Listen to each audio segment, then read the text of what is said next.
dulu. Ya, kita bisa memulai Pak Rasul ya, Mas Satya dan silakan, bisa. Oke, Mbak Karin itu mic-nya bisa dinyalakan. Saya lupa. Ya sudah, Pak. Oke. Ini kita sudah pukul 9 sesuai dengan jadwal yang sudah kita rencanakan. Kita akan melaksanakan ujian. Assalamualaikum warahmatullahi wabarakatuh. Waalaikumsalam warahmatullahi wabarakatuh. Selamat pagi, salam sehat, salam sejahtera untuk kita semua. Yang saya hormati Bapak Suroso, Bapak Satya Budi Nugraha, dan Saudara Karin Karolin.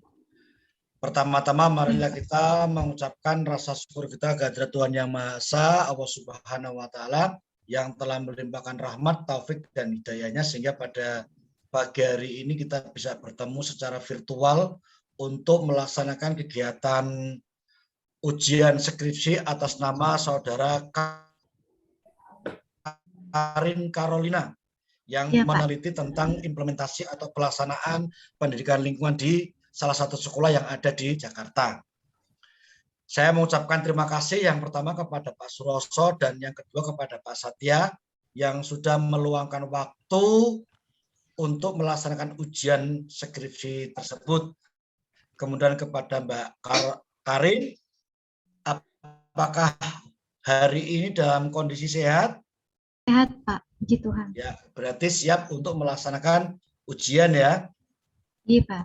Oke, secara teknis nanti Mbak Karin akan mempresentasikan hasil penelitiannya paling lama 15 menit. Ya. Baik, Pak. Setelah itu kami akan memberikan kesempatan kepada Bapak Suroso dan Bapak Satya Budi Nugraha untuk menyampaikan mengajukan beberapa pertanyaan sekaligus saran dari apa yang telah dilaksanakan oleh Mbak Karin. Nah, sebelum Mbak Karin presentasi, saya beri kesempatan Mbak Karin untuk berdoa terlebih dahulu. Mudah-mudahan bisa melaksanakan ujian dengan lancar. Saya persilakan Mbak Karin untuk berdoa.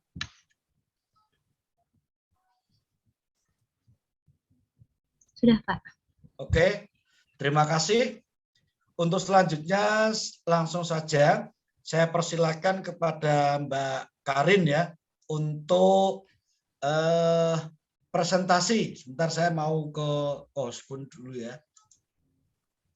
Ya, saya persilakan untuk Mbak Karin untuk mempresentasikan hasil penelitiannya, waktunya 15 menit. Saya persilakan. Saya izin share ya, Pak. Ya.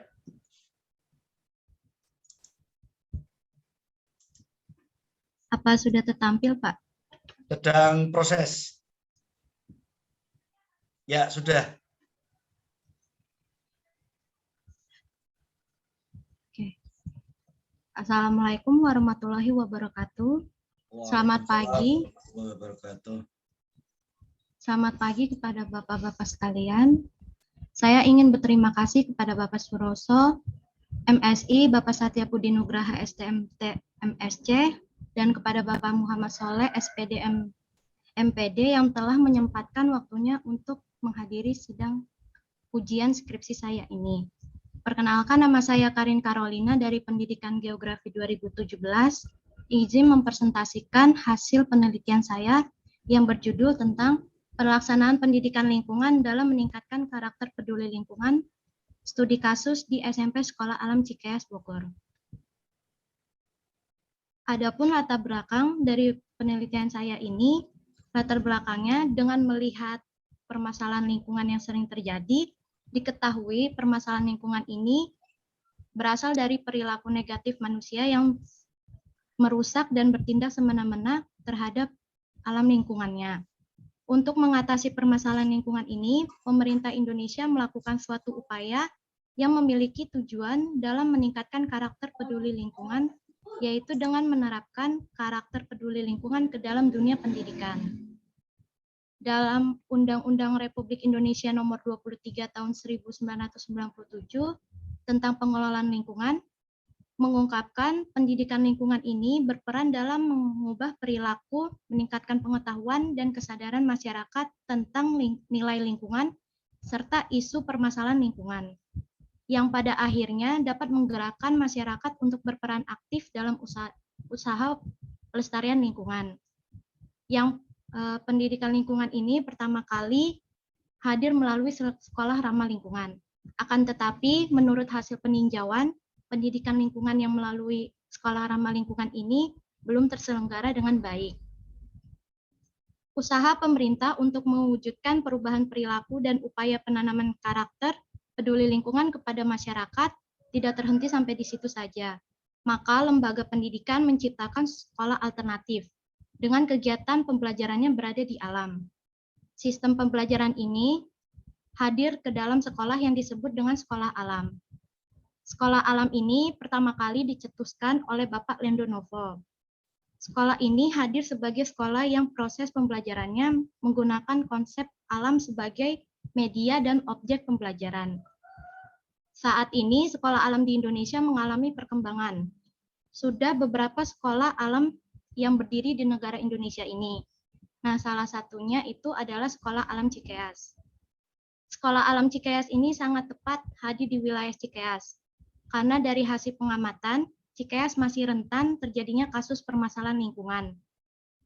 Adapun komunitas peduli lingkungan Sungai Cikeas mengatakan masih adanya kasus pencemaran sungai yang bersumber dari sampah masyarakat yang selalu menumpuk di aliran sungai. Oleh karena itu, sangat perlu adanya pendidikan lingkungan bagi warga masyarakat Cikeas untuk menanamkan karakter peduli lingkungan. Dan warga pun memiliki gagasan untuk menyekolahkan anaknya di Sekolah Alam Cikeas ini dengan tujuan untuk menanamkan karakter peduli lingkungan pada anak. Berdasarkan kasus tersebut, peneliti memiliki gagasan ingin meneliti pelaksanaan pendidikan lingkungan yang ada di Sekolah Alam Cikeas ini. Selanjutnya, adapun tujuan dan manfaat dari penelitian saya. Tujuannya yang pertama mengetahui pelaksanaan pendidikan lingkungan di sekolah ini untuk meningkatkan karakter peduli lingkungan. Yang kedua, menganalisis dampak dan perubahan perilaku karakter peserta didik terhadap cinta lingkungan di SMP Sekolah Alam Cikeas. Yang ketiga, mengidentifikasi hambatan yang terjadi dan mendeskripsikan upaya yang dapat mengatasi hambatan tersebut. Selanjutnya, adapun manfaat dari penelitian saya ada dua, yaitu manfaat teoritisnya. Yang pertama, menjadi referensi pengembangan keilmuan dan pengetahuan yang berkaitan dengan pendidikan lingkungan dalam menerapkan karakter peduli lingkungan terhadap peserta didik di sekolah ini. Yang kedua, dapat digunakan sebagai pengetahuan maupun bahan kajian bagi peneliti di waktu yang akan datang, dan dapat dijadikan referensi bagi pengembangan keilmuan dan pengetahuan pendidikan lingkungan. Yang kedua, manfaat praktisnya, penelitian ini membantu sekolah untuk evaluasi dan motivasi dalam mengembangkan pendidikan lingkungan untuk mencapai tujuan dalam meningkatkan karakter peduli lingkungan terhadap peserta didik. Yang kedua, guru dapat menggunakan penelitian ini sebagai acuan motivasi dan sebagai bahan dalam menerapkan pendidikan lingkungan. Yang ketiga, penelitian ini dapat digunakan sebagai gambaran dan informasi dalam meningkatkan pengetahuan bagi peserta didik tentang pendidikan lingkungan. Selanjutnya, batasan istilahnya ada 3, sekolah alam, pendidikan lingkungan, dan karakter peduli lingkungan. Adapun selanjutnya, kerangka berpikir. Sekolah alam adalah sekolah yang berbasis alam yang mendidik generasi pemimpin berkarakter mulia melalui pendidikan lingkungan. Dalam pelaksanaan pendidikan lingkungan ini, sekolah alam menggunakan pendekatan integratif. SMP Sekolah Alam Cikeas menggunakan beberapa macam strategi untuk melaksanakan pendidikan lingkungannya, yaitu dengan strategi pembelajaran ilmiah atau saintifik, strategi pembelajaran masalah, berdasarkan masalah, PBL, strategi pembelajaran inquiry, dan strategi pembelajaran tematik. Selanjutnya, untuk mengetahui apakah proses pendidikan lingkungan ini terlaksana dengan baik dan sesuai harapan, maka dibutuhnya sebuah objek kajian pembelajaran. Nah, salah satu cara untuk mendalami serta memahami objek dari evaluasi pendidikan yaitu dengan input, transformasi, dan output. Adapun sasaran hasil yang ingin dicapai dalam pendidikan lingkungan di sekolah ini menyangkut beberapa aspek, yaitu kesadaran, pengetahuan, dan sikap dari peserta didik. Selanjutnya kepada metode penelitian. Lokasi penelitian saya berada di SMP Sekolah Alam Cikeas, Komplek Puri Cikeas, Jalan Letda Nasir Nagrak, Kecamatan Gunung Putri, Kabupaten Bogor, Jawa Barat. Adapun jenis penelitiannya, jenis penelitian saya kualitatif deskriptif dengan metode studi kasus. Teknik pengambilan informannya dengan teknik purposive sampling. Teknik pengumpulan data dengan observasi, wawancara, dan dokumentasi. Teknik analisis data, saya menggunakan model Miles dan Huberman. Uji validitas datanya, saya menggunakan teknik triangulasi. Selanjutnya, kepada hasil penelitian dan pembahasan. Yang pertama, pelaksanaan pendidikan lingkungan di Sekolah Alam Cikeas. Dari hasil observasi yang saya lakukan, penelitian ini, pendidikan lingkungan di SMP Sekolah Alam Cikeas ini diketahui pembelajarannya menggunakan model strategi saintifik, PBL, inquiry, dan tematik yang terangkum dalam kurikulum 2013 dan kurikulum khas SMP Sekolah Alam Cikeas itu sendiri. Dalam membentuk karakter peduli lingkungan, sistem pembelajaran di SMP ini didukung oleh 5 pilar utama atau konsep dasar utama dalam pembentukan sifat dan karakter siswa. Yang pertama, akhlakul karimah, kepemimpinan atau leadership, berpikir logika, kewirausahawan, dan cinta tanah air. Pilar utama atau konsep dasar ini selaras dengan pengembangan nilai budaya dan karakter bangsa yang terkemas dalam pendidikan karakter. Pendidikan lingkungan di Sekolah Alam ini dilaksanakan melalui pendekatan integratif. Selanjutnya, ini merupakan tabel hasil dari kegiatan pendidikan lingkungan yang ada di Sekolah Alam Cikeas. Kegiatan lingkungannya itu ada kegiatan lingkungan KSR, Care, Share, and Respect, kegiatan menanam pohon, bulan panen raya, pemanfaatan lubang biopori, plastic waste management, paperless, ke PBL, pembuatan pupuk organik, dan budidaya maggot. Sampai saat ini, status kegiatan tersebut sudah terlaksana dengan baik dalam 1 tahun terakhir. Yang kedua, kepada konsep yang kedua, dampak pelaksanaan pendidikan lingkungan di SMP Sekolah Alam Cikeas. Untuk mengetahui adanya dampak dari pendidikan lingkungan, peneliti menggunakan hasil dari wawancara, observasi, dan hasil penilaian siswa. Peneliti menganalisis dampak dari adanya pelaksanaan pendidikan melalui penilaian objek evaluasi yang meliputi 3 aspek, yaitu penilaian sikap, penilaian pengetahuan, dan penilaian keterampilan peserta didik. Dalam hasil observasi yang telah dilaksanakan, hasil penelitian yang didapat dari ketiga aspek tersebut dapat ditarik kesimpulannya. Untuk pengetahuan tentang pendidikan lingkungan sudah tercapai dengan baik. Penilaian sikap terhadap peduli lingkungan melalui pendidikan lingkungan ini sudah berjalan dengan baik. Penilaian keterampilan peserta didik dalam pendidikan lingkungan ini mengalami beberapa kendala. Oleh karena itu, sehingga masih perlu untuk ditingkatkan lebih dalam lagi. Ini di dalam PPT saya menampilkan beberapa hasil wawancara bersama anak-anak peserta didiknya. Selanjutnya, hambatan yang terjadi dalam pendidikan lingkungan dan upaya apa saja yang mengatasi hambatan tersebut. Dalam hasil penelitian saya, masih ada faktor beberapa anak yang kurang konsistensi dalam melaksanakan pendidikan lingkungan. Dikarenakan mereka masih belum bisa untuk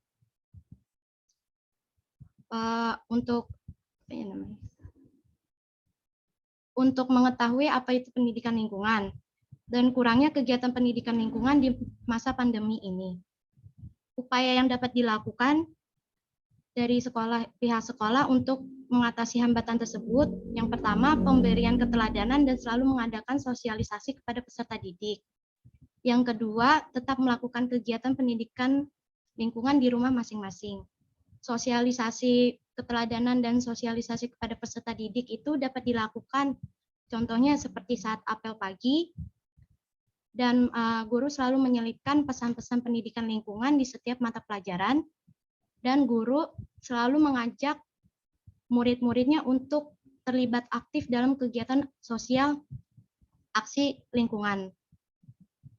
Untuk kegiatan pendidikan lingkungan di rumah itu bisa dilaksanakan dengan proyek pembuatan ekoenzim, proyek pemanfaatan limbah dapur, dan kegiatan lainnya. Selanjutnya adapun kesimpulan dan saran. Kesimpulan dari penelitian saya ini, kesimpulan dalam perumusan masalah yang pertama, pelaksanaan pendidikan lingkungan terlaksana dengan baik dan sesuai dengan visi misi yang dimiliki oleh sekolah, dan berkesinambungan juga dengan nilai-nilai budaya dan karakter bangsa. Yang kedua, fasilitas sekolah yang sudah lengkap untuk mendukung adanya kegiatan pendidikan lingkungan di sekolah. Untuk kesimpulan dalam rumusan masalah yang kedua, adanya dampak dan perubahan perilaku positif dari diri peserta didik dengan telah menerapkan karakter pendidikan peduli lingkungan. Ini dilihat dari hasil penilaian, dari hasil outcome atau penilaian siswa. Kesimpulan rumusan yang ketiga, terdapat beberapa hambatan dalam pelaksanaan pendidikan lingkungan. Tetapi hambatan tersebut tidak menutup kemungkinan untuk terjadinya pendidikan lingkungan di sekolah. Upaya yang dapat dilakukan pihak sekolah dalam menangani hal ini dengan cara memperkuat kegiatan sosialisasi pendidikan lingkungan di sekolah. Adapun saran yang saya berikan, yang pertama, diharapkan Sekolah Alam Cikeas dapat selalu menjadi tempat yang merealisasikan kegiatan pendidikan lingkungan dalam membentuk karakter peduli lingkungan. Yang kedua, guru diharapkan selalu mendampingi dan memberikan teladan yang baik kepada peserta didiknya dalam pembentukan karakter peduli lingkungan melalui 3 aspek, psikomotorik, afektif, dan kognitif. Peserta didik selalu harus diharapkan dapat konsisten dalam mengikuti pelaksanaan pendidikan lingkungan yang ada di SMP Sekolah Alam Cikeas. Sekian presentasi dari hasil penelitian saya, kurang lebihnya mohon maaf dan terima kasih. Ya, bisa di stop screen dulu Mbak Karin. Ya, Pak. Ya, terima kasih Mbak Karin Carolina Sitorus yang telah cukup baik ya mempresentasikan hasil penelitiannya. Menurut saya sudah cukup baik dan mudah-mudahan semakin jelas apa yang dituju oleh Mbak Karin Carolina dalam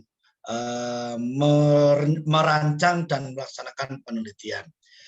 Untuk selanjutnya saya persilakan kepada yang pertama Bapak Suroso untuk menyampaikan beberapa hal terkait dengan apa yang telah dilaksanakan dan dipresentasikan oleh Saudara Karin Carolina Sitorus. Kepada Bapak Suroso saya persilahkan.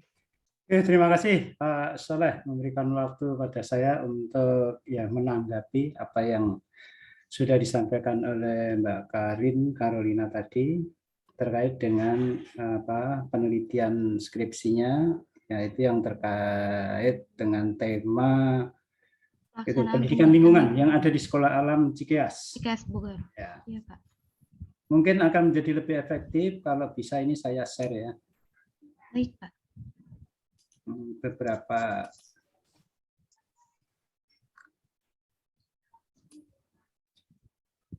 ini. Jadi mari kita setelah bersama-sama mungkin ini mengawali daripada sidang ini untuk mengkonfirmasi terkait dengan apa yang tadi sudah disampaikan oleh Mbak Karin. Nah, yang pertama terkait dengan judul ya. Jadi judul ini memang ini cuplikan dari naskah ini saya tampilkan di sini. Kemudian ini yang perlu saya konfirmasi. Walaupun tadi sudah disampaikan memang cukup bagus apa yang disampaikan, tetapi mungkin di bagian-bagian tertentu mungkin ada suatu perhatian yang perlu dikonfirmasi. Yang pertama tentang judul ya. Tentang judul ini adalah studi kasus di SMP Sekolah Alam. Ya, studi kasus. Nah, saya ingin tanyakan sebenarnya apa sih kasus yang ditemukan dalam pendidikan lingkungan di SMP tersebut? Ya, terima kasih Pak atas pertanyaannya. kasus yang ingin saya amati adalah bagaimana pendidikan lingkungan itu di sekolah alam itu bagaimana? Apakah efektif atau tidak? Nah, efektif apa tidak? Kasus berarti tidak ya? Maksudnya, maksud saya itu pelaksanaan pendidikan lingkungannya itu bagaimana? Saya ingin mengetahui. Kalau di sekolah-sekolah yang lain kan itu ada yang terangkum dalam program kayak Sekolah Adiwiyata atau contohnya Green Environment, program-program kayak gitu. Nah, untuk pelaksanaan pendidikan lingkungan di sini itu bagaimana cara sekolah untuk untuk menguatkan karakter peduli lingkungan pada anak-anak tersebut. Enggak, yang saya tanyakan ini Mbak, kasusnya apa? Ada kasus apa di situ? Kamu kok studi kasus itu ada kasus apa di situ? Kasusnya lebih ke permasalahan lingkungan, Pak. Untuk bagaimana cara generasi muda saat ini. Jangan pertanyaan bagaimana. Tapi mestinya saudara sudah tahu ada kasus apa di situ sehingga perlu diteliti karena itu studi kasus. Nah, kasusnya apa? Lihat dari latar belakang saya ada permasalahan lingkungan. Nah, pendidikan lingkungan ini dikemas di dalam Sekolah Alam Cikeas. Oleh karena itu saya ingin mengetahui bagaimana pelaksanaan pendidikan lingkungan itu tujuannya Mbak ingin mengetahui, tapi yang saya tanyakan tuh studi kasus itu kasusnya apa yang kamu tangkap di sana di dalam pendidikan lingkungan itu? Ada kasusnya enggak? Kalau enggak ada kasus kenapa harus studi kasus? Yang saya tentang tanyakan pelaksanaan ada pendidikan kasus lingkungan, apa? Pak. Tentang pelaksanaan lingkungan, Pak. Pelaksanaan lingkungan. Pendidikan lingkungan. Pendidikannya seperti apa di sana? Gejala yang kamu tangkap, ada masalah apa? Karena ini di latar belakang saya belum menemukan kasus itu. Karena di daerah Cikeas ini kan masih agak buruk, Pak, tentang permasalahan lingkungannya. Maka saya ingin mengetahui peran dari sekolah tersebut untuk mengimbau masyarakat apalagi untuk anak peserta didik dalam meningkatkan karakter peduli lingkungan melalui pendidikan lingkungan di sekolah ini. Jadi bukan pendidikan lingkungannya yang ada kasus, tapi kasusnya ada di lingkungannya. Dari melalui lingkungan tersebut, peran pendidikan lingkungan di sekolah ini. Yang kamu maksudkan tuh kasus itu kasus di pendidikannya apa kasus di lingkungannya? Kasus di pendidikan lingkungan ya, Pak? Lah iya, kalau kasus pendidikan lingkungan mesti ada di dalam proses pendidikan itu ada permasalahan. Jadi belum mulus gitu loh. Jadi gejala yang kamu tangkap apa permasalahannya di dalam pendidikan itu? Ada masalah enggak? Kalau enggak ada masalah ngapain harus diteliti? Tapi Anda sudah menyatakan studi kasus tentang pendidikan lingkungan yang ada di SMP Cikeas tersebut. Nah, kasusnya apa gitu loh di dalam pendidikan itu ada kasus apa? Apa mungkin gurunya bolosan atau mungkin materinya tidak disampaikan atau mungkin nilainya siswa itu terkait dengan pendidikan lingkungan jelek.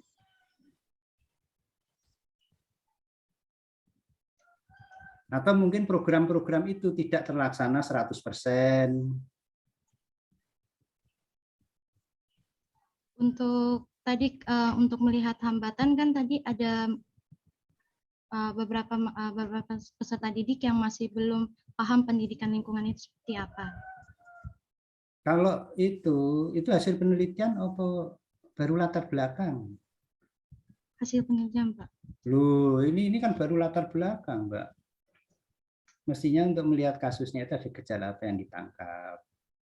Ya. Mungkin ada penurunan hasil belajar terkait dengan masalah lingkungan atau mungkin dengan pendidikan lingkungan tersebut siswanya itu apa ya istilahnya visinya itu belum tercapai 100% gitu loh.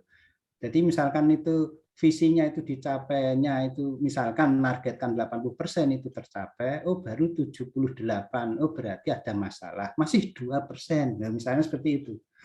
Jadi itu ada masalah karena apa target yang ingin dicapai itu belum tercapai. Nah, Ya, mungkin gejalanya bisa dilihat dari situ. Maka dari itu saya lihat kalau studi kasus Anda kemudian tujuannya sampai Anda ingin mengetahui adanya kendala, adanya kendala. Kendala itu berarti memang di situ ada masalah. Ya, ada masalah gitu. Nah, ini yang perlu saya tanyakan gitu ya, karena judulnya aja sudah studi kasus, tapi kasusnya nggak jelas. Ya, ini. Kemudian ini, saya tanya, karakter peduli lingkungan itu apa? Karakter peduli lingkungan sendiri itu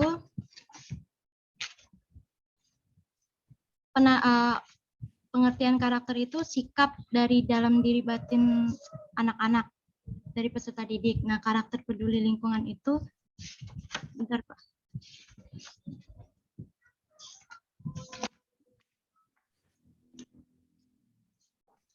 Karakter peduli lingkungan adalah pandangan merupakan sikap atau perilaku keteladanan seseorang yang diaplikasikan secara di kehidupan nyatanya. Jadi sikap dan tindakan ya. Keteladanan sikap, tindakan mencintai lingkungan. Tapi kenapa di dalam penelitian ini pengetahuan kamu teliti? Untuk menjawab itu, melihat dari objek kajian evaluasi pendidikan, itu terdiri dari 3 aspek pengetahuan, keterampilan, dan sikapnya, Pak. Lah iya, lah apakah ada gunanya pengetahuan itu? Ada, Pak. Jadi kalau misalnya peserta didiknya mengetahui tentang pendidikan lingkungan, tentang bagaimana cara merawat lingkungan, itu akan bersumber kepada akan selaras dengan sikapnya, implementasinya secara langsung di kehidupan sehari-hari. Jadi melalui pengetahuan itu berkesinambungan, Pak. Berarti kamu dalam mengartikan karakter peduli itu kurang tepat. Karena Anda mengartikan di dalam batasan istilah bahwa karakter peduli lingkungan itu Anda mengatakan sikap dan tindakan, pengetahuannya nggak ada. Gitu kan? Maka itu yang menjadi pertanyaan saya, kenapa kalau itu hanya sikap dan tindakan, mengapa pengetahuan kok ikut diteliti? Mestinya yang diteliti hanya sikap dan tindakannya saja. Jadi terus nanti silahkan, apakah kamu akan memperbaiki terhadap batasan istilahnya, atau mungkin Anda tetap menggunakan batasan istilah, tapi pengetahuan itu tidak dimasukkan di dalamnya. Ya, tolong itu diterjemahkan dengan baik, ya, supaya nanti tidak. Terus yang berikutnya di sini dalam pendahuluan itu ada beberapa statement, ada beberapa rujukan. Dalam pendahuluan itu mestinya kalau menggunakan rujukan ya gunakan yang terbaru lah, ya. Rujukan yang terbaru tahun 2006, ada tahun 1990, itu kan sudah terlalu lama. Kaitannya ini sebenarnya ya konsep-konsep yang berkaitan dengan masalah pendidikan lingkungan. Yang terbaru kan sudah banyak, ya. Nah kan. Baik, Pak.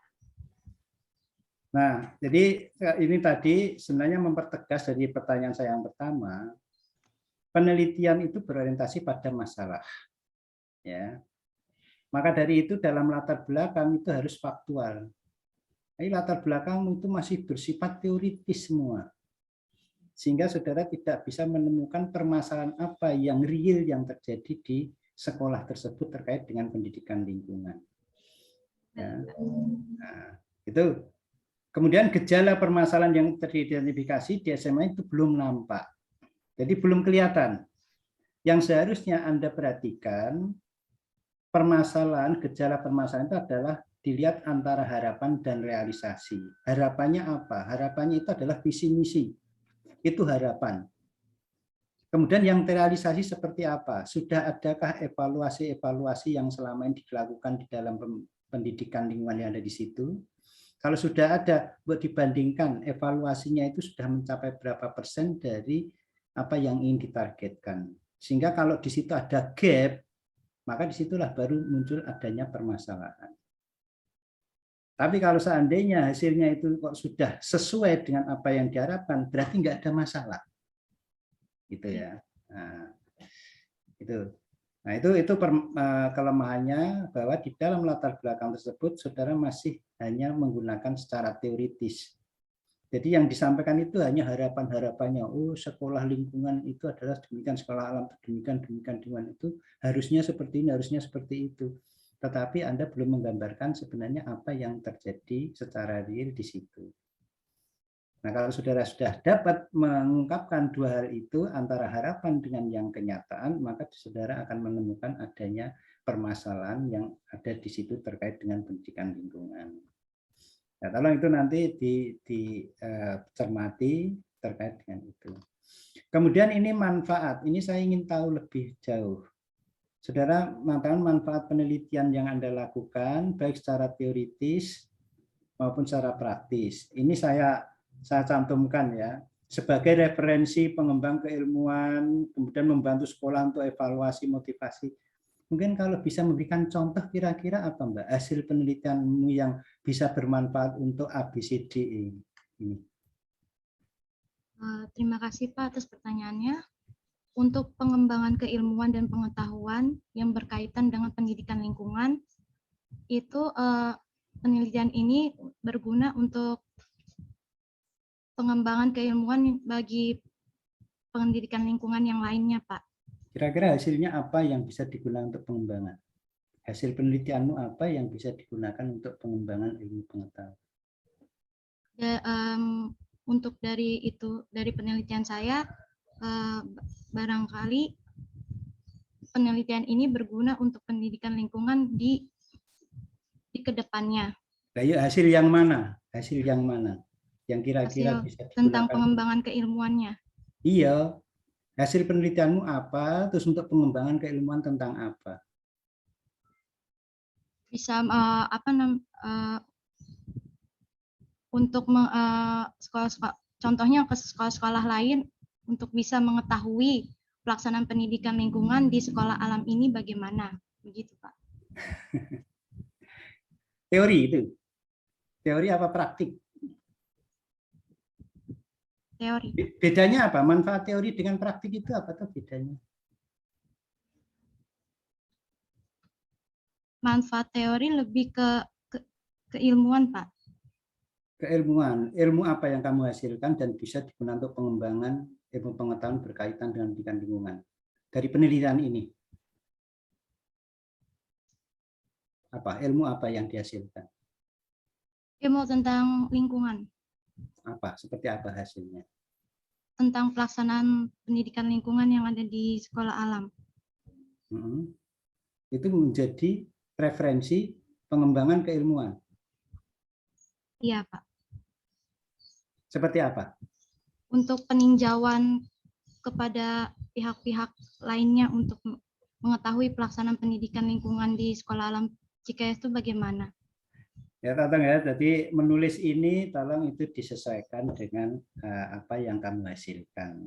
Apa yang kamu hasilkan itu adalah dari tujuan. Dari tujuan kamu sudah bisa mengetahui bahwa penelitian itu adalah nanti akan menghasilkan tentang ini. Nah, apakah hasil itu nanti bermanfaat atau tidak? Nah, itu mestinya harus dijabarkan ke sana.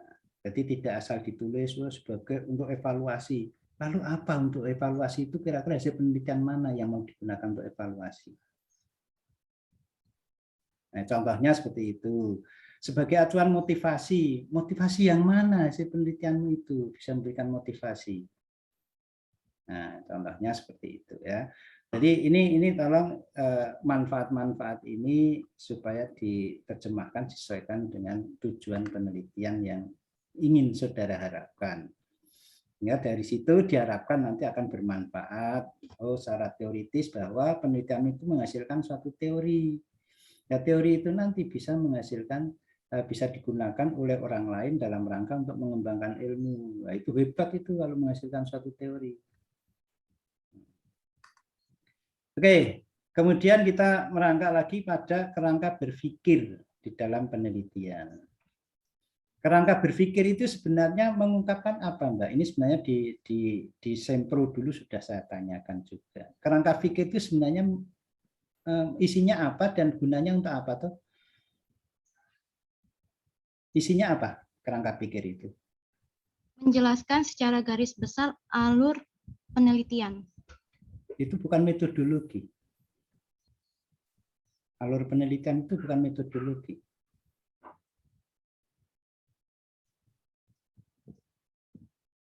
Jadi kerangka berpikir saya ini menjelaskan konsep-konsep penelitian saya yang akan saya bahas nantinya.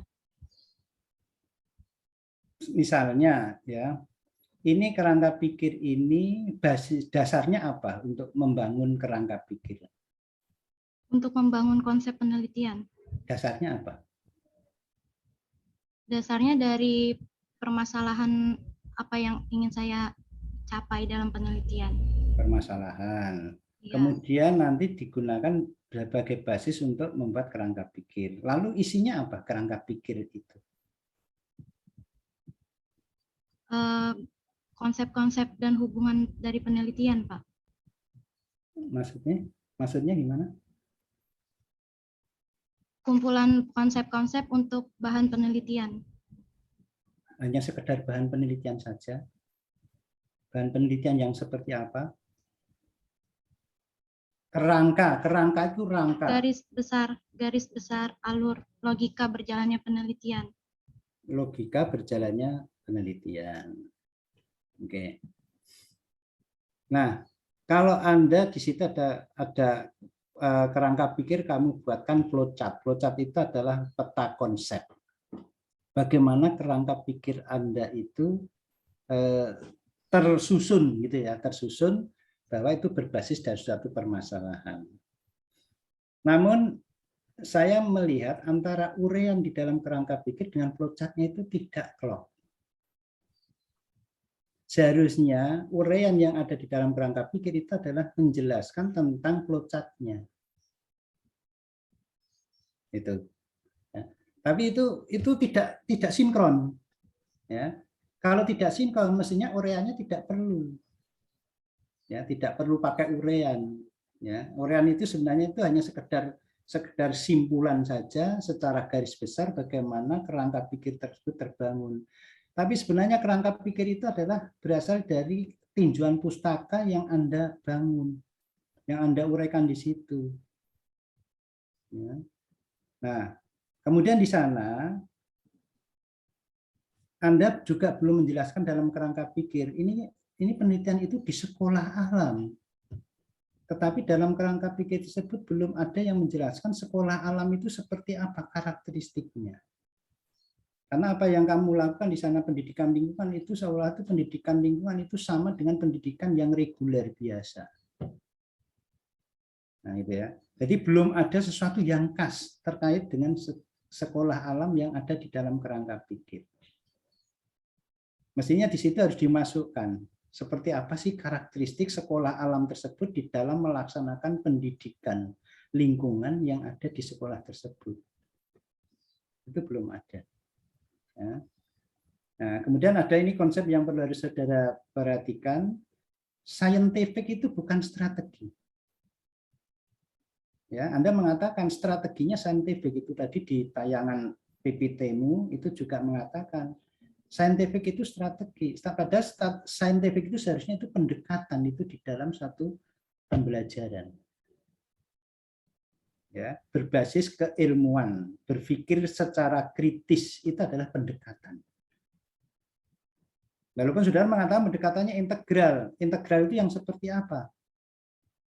Pada dalam kurikulum itu mengatakan pendekatannya itu adalah pendekatan saintifik. Ya, kalau itu Anda supaya itu diperbaiki. Salah, Mas. Kalau strateginya betul, strategi itu adalah cara di dalam pembelajaran. Maka di situ ada project based learning, ada problem based learning, ada dan sebagainya, itu adalah strategi. Ya, kalau itu diperhatikan. Oke, itu hal yang perlu dikonfirmasi supaya nanti tidak ada salah konsep di dalam penelitian ini. Kemudian di dalam metodologi. Metodologi Anda sering banyak menggunakan ini, saya catat di sini. Dalam penelitian kualitatif metode yang biasa dilakukan, penelitian kualitatif paling sering. Ya.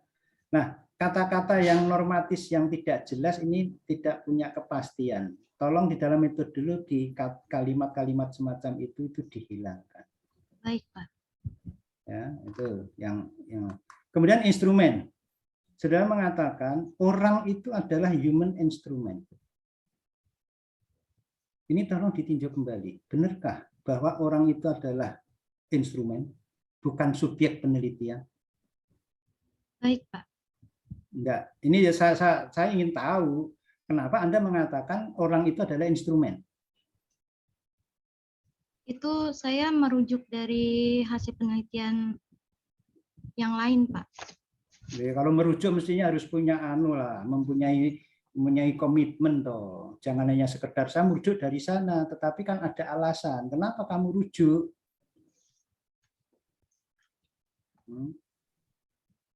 Human instrument itu. Instrumen itu apa? Alat toh?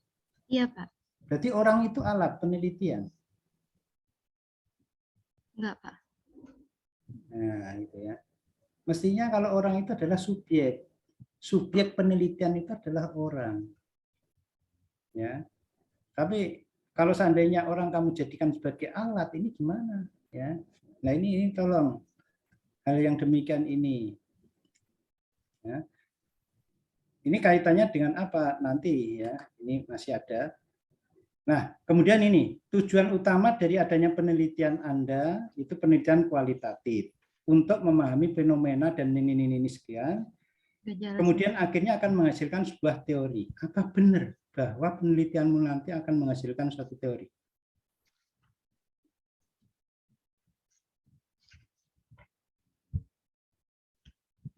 Tidak, Pak. Loh, itu kenapa Anda tulis di situ?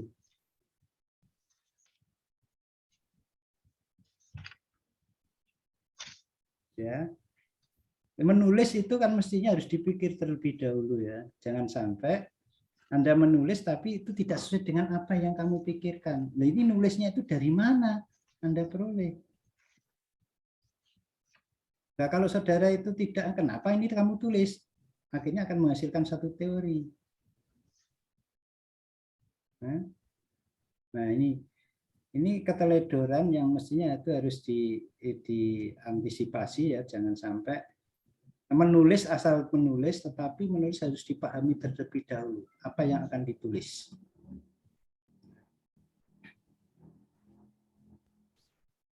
Nah, kalau yang demikian berarti di sini satu pertanyaan ini kamu tidak menghasilkan teori, ya mestinya ini jangan sampai seperti ini Anda menguraikannya. Coba diuraikan yang benar, penelitian kualitatif itu apa gitu lah.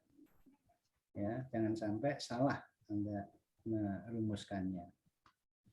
Baik. Terus yang berikutnya fokus penelitian. Ini saya hanya Marsis. Fokus penelitian kok mengetahui, menganalisis, mengidentifikasi. Ya, ini saya ambil dari naskah saudara. Kalau fokus penelitian itu apa tuh, Mbak?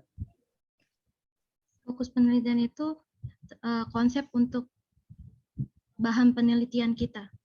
Konsep. Apa yang mau diteliti. Apa yang mau diteliti? Iya. Itu fokus penelitian. Jadi bukan mengetahui gitu ya? Iya, Pak. Kemarin saya itu salah nulisnya, Pak. Nge-copy paste-nya.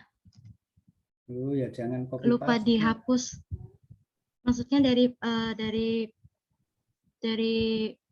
file skripsi saya yang lalu, saya lupa ini menghapusnya, Pak. Oke. Itu keteledoran saya. Baik. Terus subjek penelitiannya? Subjek Ya, penelitian. Ada enggak subjek penelitian? Ada. Apa atau siapa subjek penelitiannya? Subjek penelitiannya guru-guru, kepala sekolah, dan siswa. Tapi kenapa enggak kamu tulis di dalam penelitian? Ini penelitian kualitatif loh. Saya menuliskannya di sumber data, Pak. Samakah sumber data dengan subjek penelitian? Beda, Pak. Beda. Ya, bedanya Pak. Di mana? Sumber data itu bahan hasil dari penelitian kita. Hasil dari sumber dari penelitian kita. Contohnya data primer itu dari hasil observasi, wawancara, dan dokumentasi. Sumber itu adalah tempat di mana data itu berada. Iya. Subjek penelitian adalah orang yang diteliti. Kamu meneliti orangnya apa meneliti tentang bukan orangnya di dalam penelitian ini? Yang kamu teliti siapa? Muridnya, guru-gurunya, sama kepala sekolahnya. Nah, itu dijelaskan di dalam penelitian. Ini penelitian kualitatif masalahnya. Ya, Baik, jadi Pak. subjek penelitian itu harus dijelaskan. Nah, kalau sumber data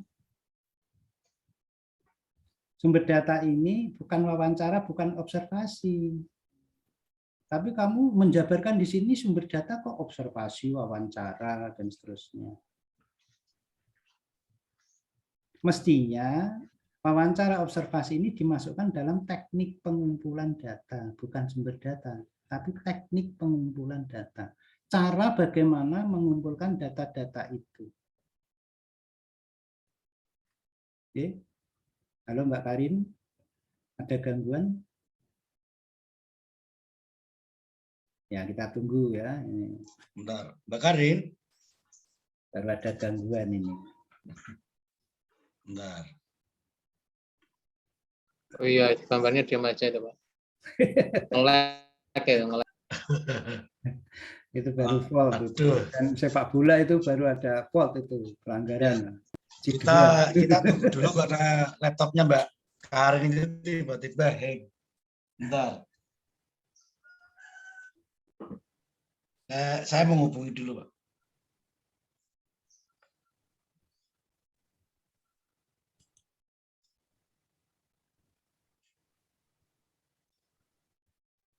Saya minta untuk pakai HP, Pak, karena tadi kan sudah presentasi ya. Jadi mungkin akan lebih aman menggunakan HP.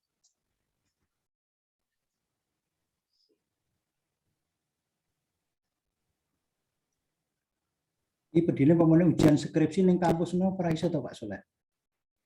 Ini kan posisinya di Jakarta, Pak, dan aturan di akhir tahun ini kan tidak boleh ada pergi-pergi.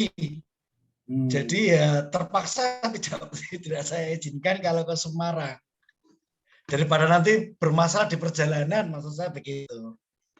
Mungkin kalau ujiannya setelah tahun baru malah bisa di Semarang, tapi daripada beresiko gitu Pak, maksud saya.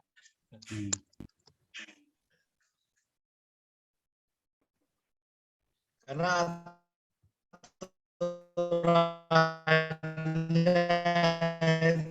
itu kan ya memang tidak tegas ya, boleh pergi apa boleh tidak, itu kan kadang-kadang pas ketemunya ketemunya nanti petugas yang tidak mengizinkan, tidak mau tahu malah repot.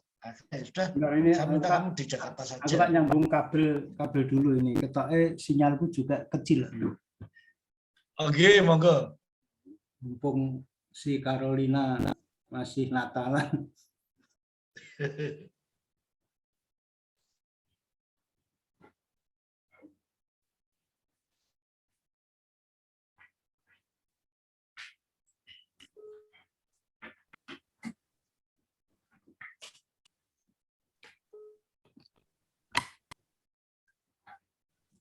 Ganti kabel. Ya Pak, sebentar saya lagi login Pak.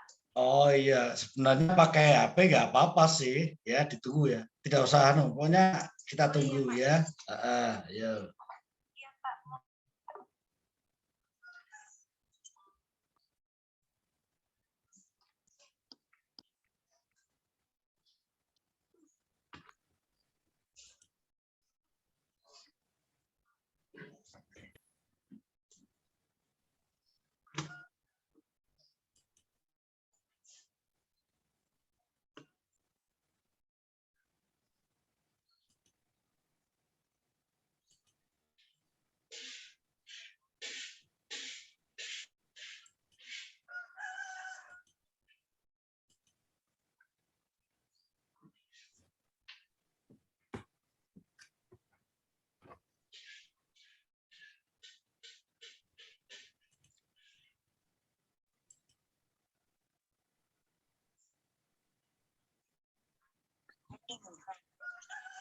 Iya. Maaf Pak, Mbak nanti Karin saya sudah bisa, ya sudah bisa mendengar suara kami ya.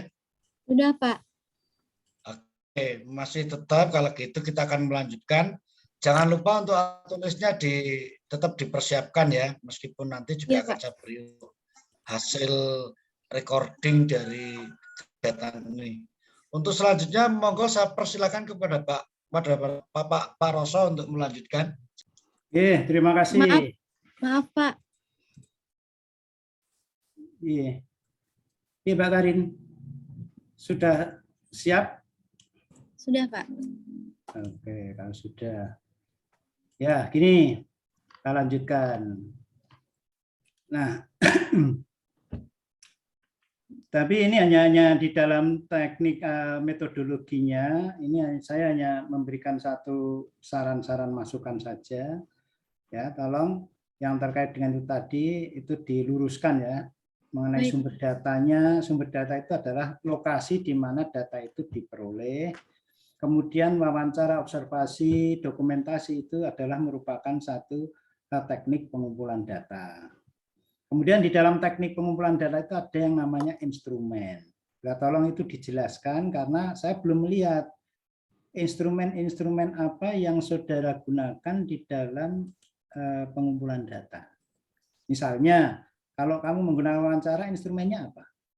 Ada instrumennya enggak? Ada Pak. Apa instrumennya? Pedoman wawancara. Pedoman wawancara. Iya. Nah, terus di dalam observasi? Di dalam observasi saya ada pengamatan untuk pelaksanaan pendidikan lingkungannya serta dampak-dampaknya dan instrumennya apa? Ada instrumennya yang kamu pakai untuk observasi? Ada Pak instrumennya. Apa instrumennya? Tentang pedoman instrumen observasinya, bentar Pak. Ada di lampiran kita enggak ada itu? Di lampiran ada Pak instrumen penelitian pedoman observasi. Yang kamu itu merujuk apa? pada fokus penelitian saya yang tentang pelaksanaannya, menganalisis dampak perubahan dan hambatan-hambatannya. Ya, itu observasi itu bentuknya apa? Tabel atau mungkin hanya catatan buku saja? Hanya catatan Pak, Nah, catatan observasi. Ya jangan, mestinya itu harus dalam bentuk metrik atau mungkin dalam bentuk form tabel gitu ya, sehingga nanti hasil observasi itu akan bisa, hasilnya itu akan bisa dicatat di situ. Baik Pak. Nah, itu yang belum saya lihat di situ. Jadi tolong itu dilengkapi nanti di dalam teknik pengumpulan. Nah, kemudian di analisis data, Mbak Karin. Di sini analisis data Anda, analisis data kualitatif bersifat induktif, yaitu suatu analisis berdasarkan data yang diperoleh selanjutnya dikembangkan menjadi hipotesis. Betulkah itu statement itu? Ini saya ambil dari naskah skripsi Anda. Betul itu? Betul, Pak. Berarti hasilnya nanti hipotesis? Kalau hipotesisnya enggak, Pak. Loh, ini dikembangkan menjadi hipotesis ini. Berarti hasil penelitianmu nanti berupa hipotesis.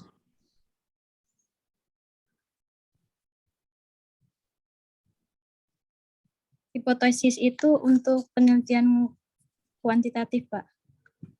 Loh, ini kan ditulis itu di naskahmu tertulis loh, ini hanya saya copy loh, ini saya pasti yang merah ini. Ada tulisan semacam itu. Di analisis data. Kesalahan rujukan, Pak. Itu salah. Kenapa bisa salah? Fatal ini penting loh, itu di bagian awal masa salah. Kenapa antara yang kamu tulis dengan yang kamu pikirkan kok enggak match, itu gimana sih?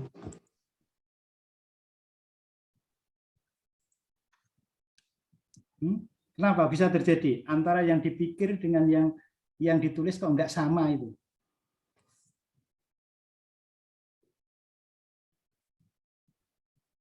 Ya. Berarti nanti ini enggak dipakai. analisis data ini? Analisis data kualitatif memang analisis induktif, tapi yang untuk menjadi hipotesisnya salah, Pak. Induktif itu seperti apa? Analisis induktif itu analisis yang untuk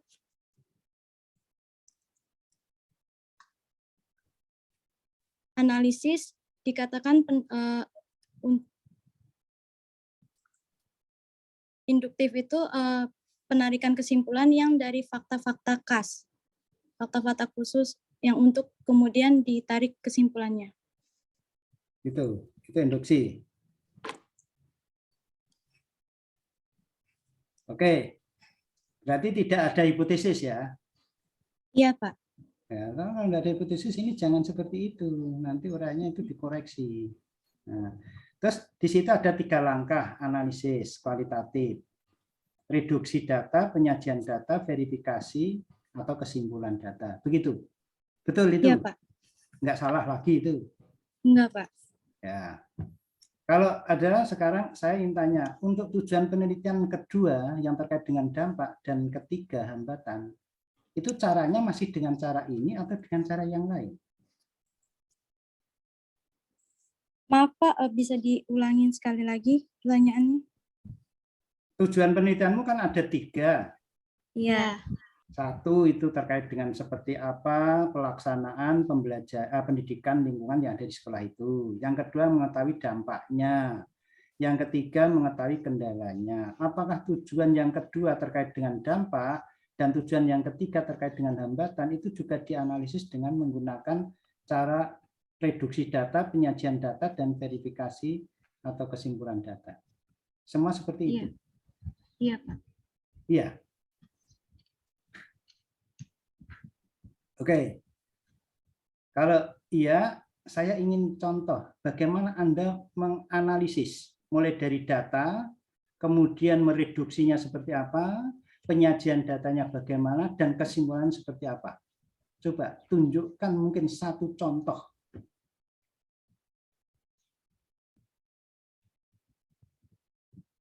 Prosesnya, Mbak, proses analisisnya.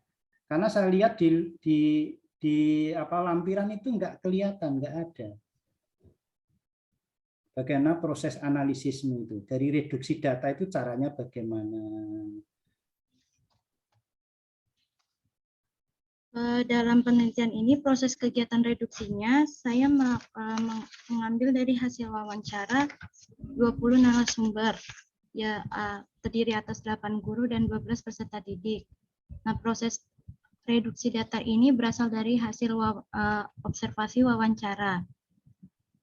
Untuk penyajian datanya itu tersusun melalui secara gambaran yang secara utuh dari penelitian. Itu enggak gini, Mbak. Mungkin kalau kamu punya dokumen bisa ditunjukkan, Mbak, proses itu. Bagaimana data itu diperoleh, kemudian bagaimana mereduksi, kemudian bagaimana penyajian datanya setelah direduksi, terus bagaimana menarik kesimpulannya. Kira-kira ada contoh dokumen yang kamu miliki dari hasil analisis yang pernah kamu lakukan? ada, Pak. Bentar. Punya enggak datanya? Karena ini kalau nggak ada dokumennya, ini saya khawatir kamu melakukan analisisnya ngawur loh.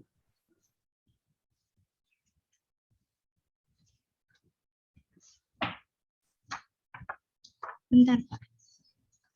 Ada enggak? Jawab dulu. Ada enggak dokumennya? Untuk reduksi datanya saya melakukan pakai tabel, Pak. Pakai tabel? Iya, Pak. Iya, seperti apa? Yang di lampiran. Di lampiran enggak ada itu, reduksi datanya enggak ada. Ada tabel hasil reduksi data.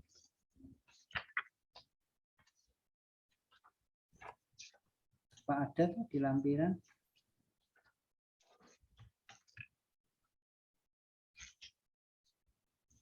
Jadi saya ingin tahu aja supaya bahwa analisismu itu benar gitu loh.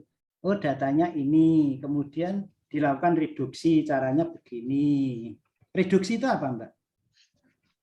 Reduksi data itu Apa? Reduksi data itu apa artinya? memilih data yang kita peroleh dan membuang data yang tidak penting. Data yang tidak penting. Iya, lebih untuk menajamkan data kita. Iya. Kenapa kok nggak penting ya? Padahal itu kan dikumpulkan kan? Iya, kalau misalnya nggak penting itu yang nggak sesuai dengan fokus penelitian kita, Pak. Enggak. Nah, itu ngambilnya gimana kok tidak sesuai dengan fokusnya? Pada waktu mengumpulkan data itu apa enggak disesuaikan dengan fokusnya?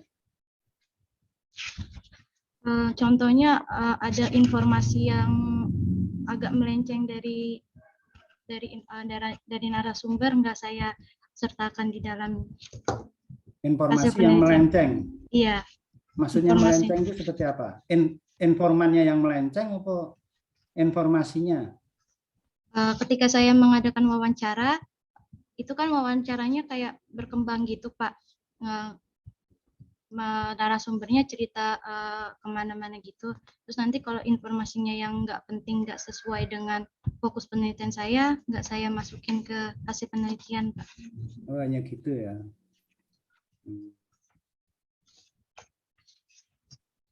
Nah, itu yang mungkin kami butuhkan supaya si peneliti itu benar caranya. Terus menyajikan datanya dalam bentuk apa, Mbak? Dalam bentuk narasi, Pak. Penyajian data.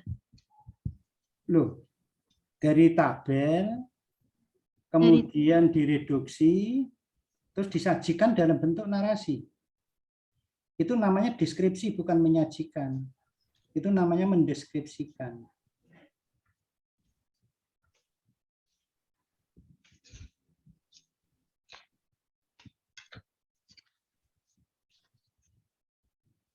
Oke, ya sudah.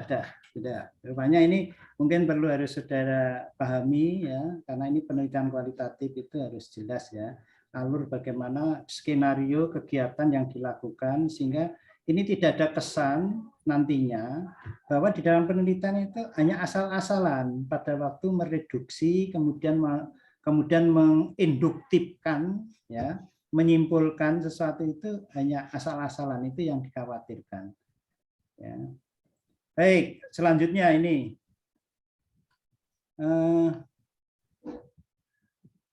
ya, ini sebenarnya ada itu, Anda mengungkapkan ada validitas data, ada reduksi data, itu sama enggak? Anda melakukan validitas data, data divalidasi, betul? Iya, Pak. Terus data itu direduksi, bedanya di mana?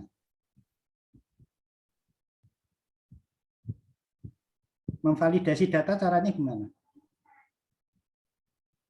Menarik kesimpulan. Validasi data kok menarik kesimpulan?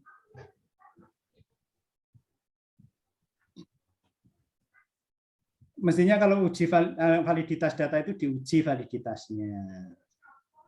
Ya, diuji validitasnya. Valid apa enggak? Kamu harus punya aturan-aturan untuk menguji apakah valid atau tidak. Baik, Pak. Karena reduksi data ini sebenarnya itu merupakan bagian kelanjutan daripada validitas data. Ini rupanya kamu masih banyak urean-urean yang seharusnya orang tidak Anda pahami, tapi Anda masukkan di situ dan tidak kamu lakukan. Nah, ini tolong dikoreksi. Urean Anda yang sekian ratus halaman itu, tolong dikoreksi urean-urean yang memang tidak banyak berperan, dan itu justru akan menjerumuskan Anda itu di dalam satu penelitian ini. Nah, kemudian yang terakhir terkait dengan hasil penelitian. Ya, yang pertama terkait dengan masalah kondisi. Kamu di dalam hasil penelitian menceritakan kondisi SMP Cikeas. Ya, kondisinya kan gitu ya. Itu Anda ceritakan. Nah, kemudian di dalam sejarah dan latar belakang, karena ini adalah merupakan satu dokumentasi. Biasanya kondisi SMP itu adalah dokumentasi. Maka di sini data-data yang terkait dengan apa ini wawancara itu nggak usah dimasukkan, Mbak. Karena kondisi SMP itu sebenarnya itu sudah merupakan hasil rapat dari stakeholder sekolah kemudian menghasilkan program. Nah, program itu nggak usah kamu tanyakan menurut siapa itu di dalam program itu sudah tertulis. Jadi cukup didokumentasikan aja. Itu yang pertama. Kemudian yang kedua, ini terkait dengan pelaksanaan dalam penanaman sikap karakter peduli lingkungan. Ini tujuan yang pertama. Betul enggak? Betul. Nah di sini Anda menyebutkan ya, di sini ini tertulis di sana pelaksanaan penanaman sikap. Di sini ada beberapa indikator. Indikatornya adalah ini. Ada pelaksanaan pendidikan lingkungan di dalam kelas itu ada paperless, piket kelas, zero waste gitu ya. Kemudian dalam pelaksanaan pendidikan di luar kelas ada AutoCamp, ada pengelolaan sampah, jelajah alam, outbound dan seterusnya. Kemudian dalam pelaksanaan pendidikan lingkungan dalam mata pelajaran indikatornya ini tidak jelas indikatornya apa, dan kebudayaan sekolah ini indikatornya apa, ini juga enggak jelas, itu disebutkan seperti itu. Ya. Namun Baik, Pak. kalau saya lihat di dalam dokumen tertulis, ya, dalam dokumennya itu variabel dan indikator yang diuraikan di sini tidak sesuai dengan variabel dan indikator yang dirumuskan dalam metodologi. Ini saya khawatir itu nanti akan ada data yang miss, tidak sesuai. Ya, di sini di metodologi kamu menyebutkan seperti ini. Indikator-indikatornya ya ada paperless, piket kelas, tetapi di indikator di dalam metodologi atau kisi-kisi instrumen itu enggak ada. Jadi ini tidak kecocokan, Mbak, antara data yang kamu peroleh dengan apa yang seharusnya ingin disampaikan di situ. Ya. Sehingga saya khawatir apa yang Anda uraikan di dalam satu hasil penelitian ini itu tidak didasarkan pada data penelitian. Gimana? Tanggapan Anda seperti apa? Kenapa di kisi-kisi nggak ikut ini, nggak ikut pada indikator-indikator yang Anda jelaskan di dalam hasil penelitian? Itu merupakan hasil penelitian yang telah saya lakukan, Pak. Jadi pelaksanaan pendidikan lingkungan di dalam kelas itu contohnya seperti kayak paperless, piket kelas, dan zero waste class gitu, Pak.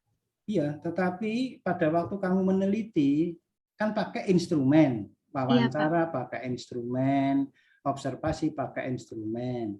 Terus instrumen yang kamu susun berdasarkan kisi-kisi yang ada di lampiran kok tidak sinkron dengan apa indikator-indikator yang ada di dalam ini, yang ada di dalam penelitian yang kamu laporkan di hasil penelitian. Karena instrumen observasi itu saya buat sebelum penelitian, Pak. Iya, semuanya harus begitu. Tetapi dibuat kan mestinya harus mengikuti daripada apa yang ingin diuraikan. Jadi kamu di dalam pelaksanaan kamu ingin menjelaskan bagaimana pelaksanaan pendidikan lingkungan di dalam kelas. Mestinya ini harus dicarikan datanya. Nah, di dalam kisi-kisi maupun instrumen yang kamu gunakan untuk wawancara itu diarahkan ke sini. Itu bagaimana paperless dilaksanakan di sana, bagaimana piket kelasnya dilakukan di sana, bagaimana AutoCamp-nya dilakukan di situ, pengelolaan sampahnya seperti apa, itulah mestinya yang harus diwawancarakan kepada para subjek penelitian. Tetapi kisi-kisimu, instrumenmu itu tidak mengarah ke sini. Lalu urean-urean yang kamu jabarkan di dalam hasil penelitian yang terkait dengan ini datanya dari mana? Dari pelaksanaan pendidikan yang di sekolah alamnya, dari hasil penelitian.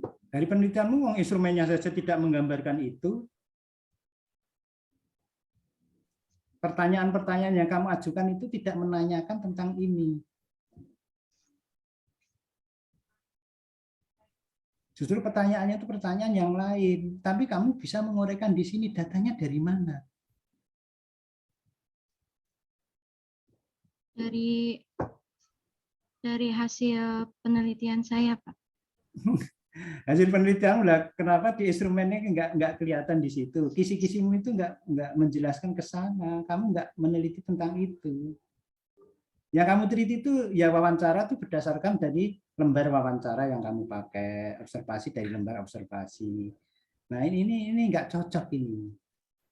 Ya nggak cocok. Jadi antara apa yang dilaporkan di sini dengan data yang kamu peroleh berdasarkan penelitian yang Anda lakukan itu nggak match, gitu ya. Sehingga uraian-uraian yang di sini itu masih rancu, ya, gitu ya. Nah itu yang saya lihat ke sana. Terus ini dampak, ya, yang terkait dengan tujuan yang kedua di hasil penelitian. Dampak dari pelaksanaan pendidikan lingkungan di sini. Apa dasarnya Anda menggunakan komparasi nilai semester 1 dan semester 2 untuk mengetahui dampak dari pembelajaran tersebut? Betul seperti itu yang kamu lakukan? Ya, untuk Pak, mengetahui dampak itu kamu membandingkan antara hasil penilaian di semester 1 dengan semester 2? Iya. Tapi kenapa di metodologi nggak kamu jelaskan? Tadi saya tanyakan pada kamu, apakah analisismu kamu menggunakan triangulasi itu? Iya. Dampak? Iya. Tapi di sini kenapa Anda menggunakan komparasi untuk mengetahui dampaknya itu? Kok tidak sinkron dengan apa yang kamu sampaikan?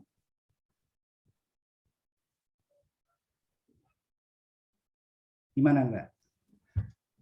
Ini tadi sudah saya tanyakan loh pada kamu loh ya. Tujuan kedua dan ketiga apa masih menggunakan analisis yang tadi, reduksi data ini? Ya, gitu kan.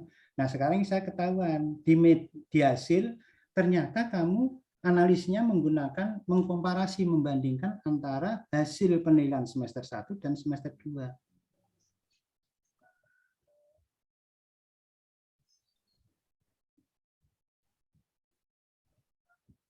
Itu untuk menilai dari pengetahuan siswanya, Pak, aspek pengetahuan. Nah iya, untuk mengetahui dampaknya kamu kan menggunakan analisisnya seperti itu. Itu dari beberapa halaman loh, itu ada banyak tabel loh itu.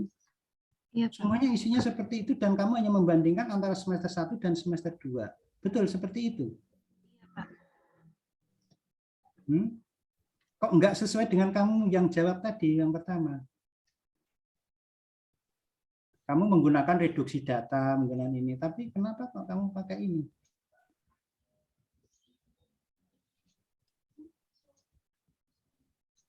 Ya, udah itu ya. Kalau itu menjadi perhatian, ya. Nah. Nah, maksud saya begini, kalau memang kamu melakukan dengan cara membandingkan ya enggak apa-apa. Tetapi itu harus jelas. Di awal itu sudah jelas, oh cara analisisnya seperti ini.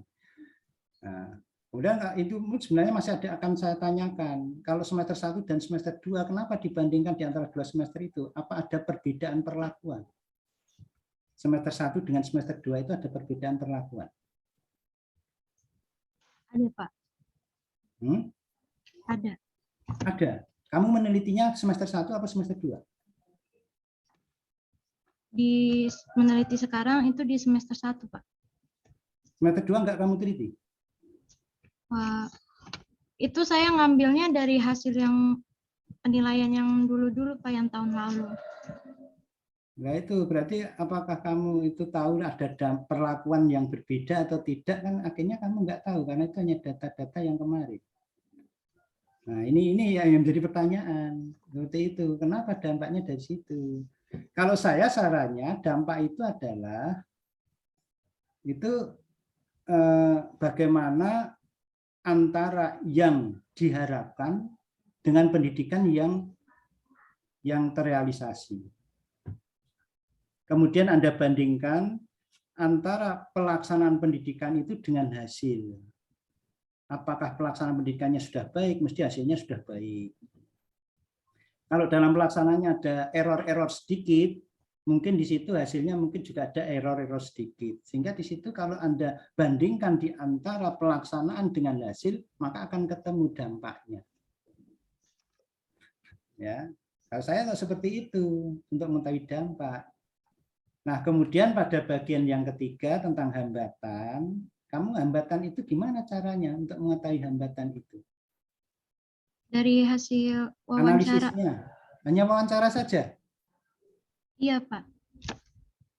Dari wawancara kepada pihak gurunya. Nah, itu yang mungkin Anda melupakan dari tujuan yang pertama. Kalau tujuan yang pertama itu sudah katakan semua berjalan baik, Anda mengatakan semua berjalan baik, ya berarti nggak ada hambatan, Mbak. Nah, ini terkait dengan kasus. Memang kasus di latar belakang awal itu, permasalahan itu yang harus jeli. Nah, disitulah kelemahannya. Karena di bagian latar belakang, di bagian pendahuluan, kamu tidak menggunakan fakta yang benar, ingin meneliti tentang kendala, ternyata tidak ada kendala. Karena semuanya berjalan baik. Nilainya baik semua, tidak ada masalah. Berarti tujuan yang ketiga tidak terjawab. Itu sebenarnya kesalahannya ke sana, ya. Pada ini terkesan hambatan-hambatan ini hanya dirumuskan, tidak diverifikasi dengan kegiatan pelaksanaan pendidikan lingkungan di bagian 1. Ya, seharusnya kendala itu nanti munculnya ada di sana. Kelihatan di sana itu sudah kelihatan. Oh, di bagian ini, oh mungkin di dalam paperless itu masih ada kendala. Jelaskan kendalanya di situ. Tidak semua bagian itu adalah mengalami kendala. Mungkin hanya bagian-bagian tertentu kendala itu ditemukan. Nah, maka dari itu ini hambatan-hambatan yang terjadi itu dirumuskan dari situ. Jadi ini seolah itu agak lepas-lepas gitu antara tujuan 1, 2, dan 3 pada itu satu kesatuan yang mestinya itu harus saling mengisi gitu ya, saling berkelanjutan. Jadi ini seolah itu lepas satu dengan yang lainnya. Nah ini di hambatan ini kurangnya pendidikan agama, sertifikasi hafalan Al-Quran. Lu kok kaitannya dengan itu? Ini seolah-olah kan jadi malah melenceng jauh kan gitu ya. Kurang konsisten dalam melaksanakan pendidikan lingkungan. Nah, di dalam pelaksanaannya sudah baik-baik semua kok. Tadi saya dengarkan dari apa yang kamu sampaikan tadi. Ya, terlalu banyak kegiatan sehingga membuat peserta didik menjadi lelah. Apakah kamu meneliti tentang itu? Kita di dalam indikator-indikator juga tidak mengungkap tentang itu. Ya, kurangnya kegiatan pendidikan lingkungan di masa pandemi ya. Ya udah, itu dari Pak Roso. Kemudian dari pembahasan ini pun juga demikian. Ada satu hal yang ingin saya sampaikan. Pembahasan ini adalah membahas hasil penelitian, bukan menganalisis dari data penelitian. Jadi bahan-bahan data-data dari wawancara observasi itu sudah tidak ada lagi dalam pembahasan. Ya, data itu nanti berakhir di hasil penelitian. Baru pembahasan itu adalah membahas hasil penelitiannya. Yang membahas itu bagaimana? Yang membahas itu adalah untuk dicarikan permasalahannya apa, yang seharusnya bagaimana itu secara teoritis, kemudian Anda nanti akan menemukan solusi. Jadi hasil penelitiannya kekurangannya di sini, yang seharusnya seperti ini itu dari teori. Kemudian dari situlah kemudian muncul solusi. Nah, solusi itulah yang nanti akan menjadi saran. Saran penelitian itu munculnya dari hasil pembahasan. Ya, tapi Anda di dalam pembahasan masih menganalisis seperti di hasil penelitian. Itu mungkin sudah perlu harus dikurangi cara seperti itu. Oke. Itu Pak Soleh, saya kira dari saya mungkin ini bisa menjadi masukan yang berarti bagi Mbak Karin untuk bisa menyempurnakan terhadap penelitian yang telah dilakukan. Terima kasih, mohon maaf kalau ada kekurangan-kekurangan di dalamnya. Saya kembalikan Pak Soleh. Terima kasih Pak. Matur nuwun Pak Suroso atas kesempatannya tadi memberikan pertanyaan dan beberapa masukan untuk penelitian yang telah dilaksanakan oleh saudara Karin Carolina Sitorus. Untuk selanjutnya saya persilakan kepada Bapak Satya Budi Nugraha. Kepada Pak Satya saya persilakan. Oke, matur nuwun Pak Soleh. Mohon izin Pak Suroso dan Pak Soleh, saya akan memberikan pertanyaan dan masukan untuk Mbak Karin. Baik Mbak Karin, selamat sudah sampai pada tahap untuk ujian skripsi. Yang Terima ingin kasih. saya berikan masukan ya, yang pertama terkait dengan redaksional untuk tulisan ya, penulisan. Banyak typo, kemudian kata-kata asing yang belum dicetak miring. Kalau typo itu paham ya, artinya nggak lengkap itu apa huruf-hurufnya di dalam kalimat misalnya atau dalam kata. Nah, itu perlu dicek lagi. Saya ada menandai ya di filenya, nanti saya kirim. Kemudian konsistensi untuk ukuran huruf, Mbak. Ini saudara belum konsisten ya ukurannya. Memang biasanya kalau di dalam tabel itu boleh menggunakan ukuran yang lebih kecil. Tapi tadi kemarin saya menemukan ada huruf yang di luar tabel ya, di dalam paragraf itu tiba-tiba kok mengecil begitu. Nah, itu nanti coba dicek lagi. Saya berikan tanda juga itu di filenya. Kemudian yang kedua, sama seperti Pak Suroso tadi ya, terkait dengan sumber-sumber pustaka. Halo, Mbak Karin masih di sini? Sepertinya kok nge-lag lagi. Halo. Aduh.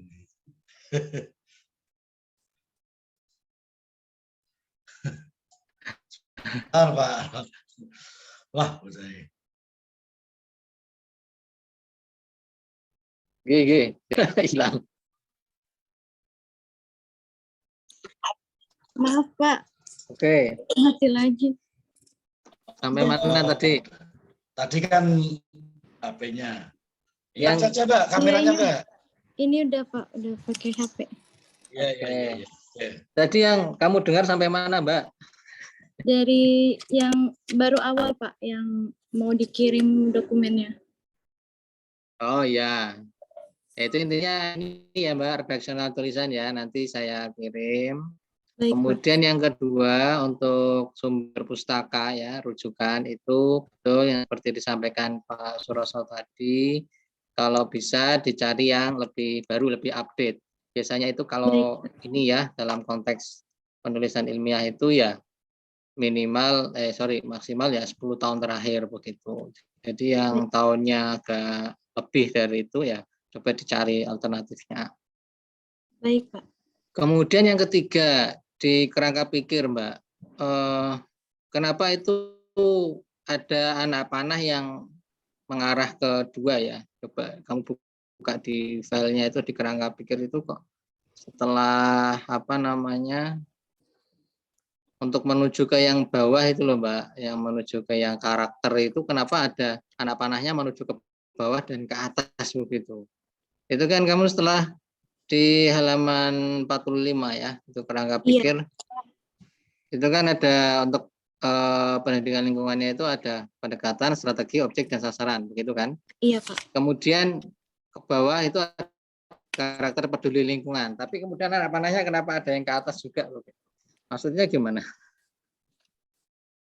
Jadi dari pendekatan, strategi, objek, dan saran itu menghasilkan dari kan berawal dari sekolah alam. Sekolah alam itu mengajarkan tentang pendidikan lingkungan. Nah, itu pendidikan lingkungan itu dijelaskan pendekatannya seperti ini, strateginya seperti ini, objeknya seperti ini, sasarannya seperti ini. Nah, sehingga dari pendekatan strategi, objek, dan sasaran itu menghasilkan karakter peduli lingkungan anak. Oke, nah itu kan anak panahnya ke bawah kan? Iya, Pak. Tapi itu kan ada anak panah yang ke atas. Iya. Keliru apa gimana? Anak panahnya harusnya mengarahnya ke bawah saja atau ke bawah dan ke atas? Iya, Pak, ke bawah. Oh ya, setuju. Ada kekeliruan. Nah, itu ya, nanti itu yang direvisi, termasuk sama Baik, tadi yang sudah disampaikan Pak Suroso ya. Jadi isinya penjelasan dari ini Mbak, dari flowchart-nya, dari deskripsi tentang kerangka pikir itu ya penjelasan dari flowchart-nya itu. Baik. Kemudian ke bagian 3 Mbak ya, bab 3 metode. Saya tergelitiknya ini. Bagaimana wawancara itu menggunakan Google Form? Maksudnya gimana? Bukan isi kuesioner itu? Wawancara kok pakai Google? Karena masa waktu penelitian saya kan lagi masa pandemi, Pak. Terus sehingga pihak sana bilang bagaimana kalau misalnya pakai Google Form aja daripada kamu merasa lelah untuk menanyakan beberapa peserta didik, dan habis itu juga ada beberapa kegiatan kan, kegiatan penilaian sekolah alam itu apa ya Pak? Yang kalau sekolah dinilai sama pemerintah itu apa ya Pak namanya ya? Nggak tahu saya. Ada penilaian gitu Akreditasi, Pak dari penilaian. pemerintah Bogor, makanya jadi sekolah pihak sana menyarankan untuk pakai Google Form aja daripada untuk ini, daripada nanti keganggu bagaimana pelaksanaan yang di sana sama pelaksanaan penelitian saya, karena katanya ngejar waktunya juga kan untuk penelitian. Jadi begitu Pak. Oke, tapi bukan berarti itu seperti isi kuesioner ya? Maksud saya enggak Pak, saya pakai pertanyaan yang itu, yang list, yang pesan. ya, yang lembar wawancara itu ya. Iya, iya Pak. Pertanyaan terbuka kan? Ya, iya Pak. Ada pertanyaan pilihan terbuka. jawaban. Tapi ya memang bisa seperti itu ya. Iya Pak. Akreditasi namanya Pak, saya lupa Pak. Oke, Iya, sedang ada akreditasi. Ya, saya paham maksudnya Mbak. Tapi maksud saya begitu secara apa sih? Secara teorinya ya, maksudnya itu wawancara menggunakan Google Form gitu loh, maksudnya. Jadi kurang pas. Apakah mungkin istilahnya bukan wawancara menggunakan Google Form ya, tetapi apakah mengisi apa ya Pak Soleh namanya Pak? Mungkin nanti perlu di ini lagi Mbak, perlu Baik Pak. dirumuskan lagi istilahnya. Tapi ya. untuk wawancara itu yang saya gunakan pakai Google Form itu ada beberapa kelas doang Pak, tapi untuk wawancara secara langsungnya ada terhadap anaknya. Oke. Jadi Ya. setengah pakai Google Form, setengah sama wawancara langsung. Ya. Oke, ya, nggak apa-apa. Terus ini Mbak, kan pakainya purposive sampling ya. Kemudian purposive sampling untuk siswa itu bagaimana melakukannya? Pertimbangannya apa? Pertimbangan dari purposive sampling saya, kan purposive sampling itu teknik yang digunakan penelitian spesifik kan ya Pak. Untuk siswanya saya lebih ke siswa sekolah SMP Sekolah Alam yang dari kelas 7 sampai kelas 9 Pak. Ya. Purposive kan purposive sampling yang kita menentukan kriteria. Ya, lalu kriterianya? Kriterianya itu peserta didik SMP Sekolah Alam Cikeas dari kelas 7 sampai kelas 9. Lalu semua? Ada beberapa. Sampai 9 itu semua enggak? Iya. Enggak, kelas 7 sampai 9 itu semua. Totalnya ada berapa? Ditanyain semua enggak? Enggak Pak, ada 20 anak. Oke, nah itu pertimbangannya ada enggak? 20 itu? 20 itu saya lebih ke beberapa laki-laki, beberapa perempuan. Oke, namanya apa kalau gitu berarti? Kenapa Pak? Namanya apa kalau itu? Kriteria purposive sampling. Yakin? Purposive itu biasanya ada kriteria yang lebih spesifik maksudnya. Kelas 7 diambil berapa? Kelas 8 diambil berapa? Kelas 9 berapa? Kelas 7 saya ambil 6, kelas itunya 6, kelas 9-nya 6 atau 7 gitu Pak. Oke. Ya, apakah itu bukan berarti proporsional sampling?